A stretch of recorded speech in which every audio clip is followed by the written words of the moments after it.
Good morning, guys. Sarah Hollins, Wicked Maths. Another 4 miles in the bag. It's going okay. Knee's holding up really well. Super pleased with it. Had some great physio at the weekend, and things are looking well. I'm on target for the 29th of August. Still haven't decided whether we're jogging next or carrying weight, but we'll have to wait and see about that. I was on the phone on Monday to my best mate. We used to play hockey together, field hockey. Not ice hockey. Neither of us can skate, so yeah, just regular hockey.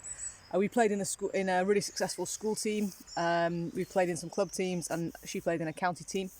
And she was the sweeper, and I was the centre back.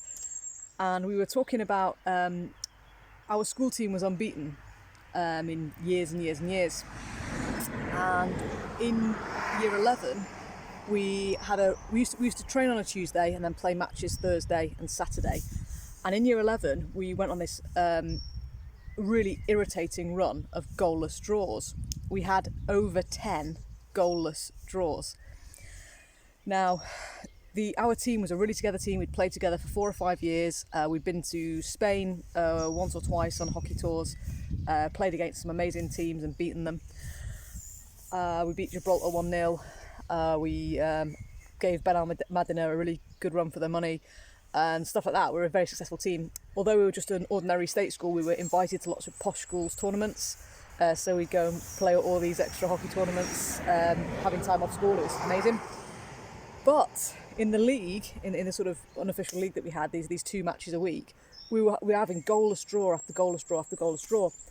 And after a little while, after 3 or 4 weeks of these goalless draws, there started to become a fraction between this what was ordinarily a really together team, a really strong unified team, a proper team.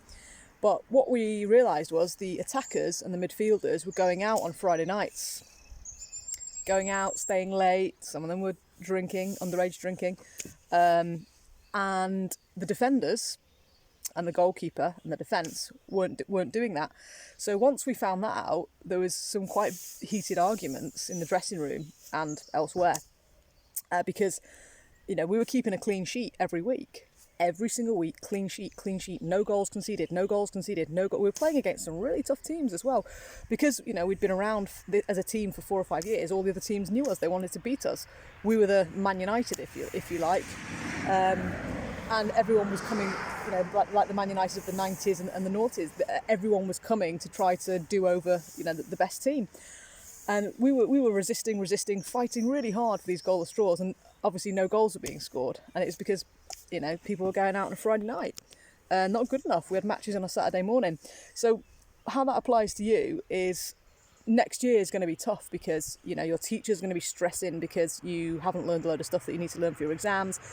Your coaches are going to be stressing because you won't be match fit, race fit, fighting fit, whatever. You've lost plenty of time here for both your sport and your study, so everyone's going to be sort of fighting for a bit of you. So you're going to have to be even more disciplined than previous years. You're going to have to carefully manage your social media time. We'll talk about that. That's another whole lesson, I think. I might do half an hour on that at some point. You've got to manage your friendship groups. Again, that's another big subject. You're going to have to manage when and where you go out and how you behave when you're out and about. Because you're going to have less time than you ordinarily would have. And actually, it may be no bad thing. Sometimes having too much time on your hands, like those hockey players going out on a Friday night. I didn't even have a chance to go on a Friday night. I was at rehearsals for a play. So even if I wanted to, I couldn't. They clearly had too much time on their hands, and they didn't have the right priorities. Needless to say, the goalless draws stopped when they stopped going out on a Friday night, because eventually the defence grassed them up to our coach and said, those lot are going out on a Friday. And that's what it took to make them stop and get us back on track, and we started winning again. Goalless draws. Who wants a goalless draw? Don't make your life a goalless draw. Plan ahead, get ahead, stay ahead.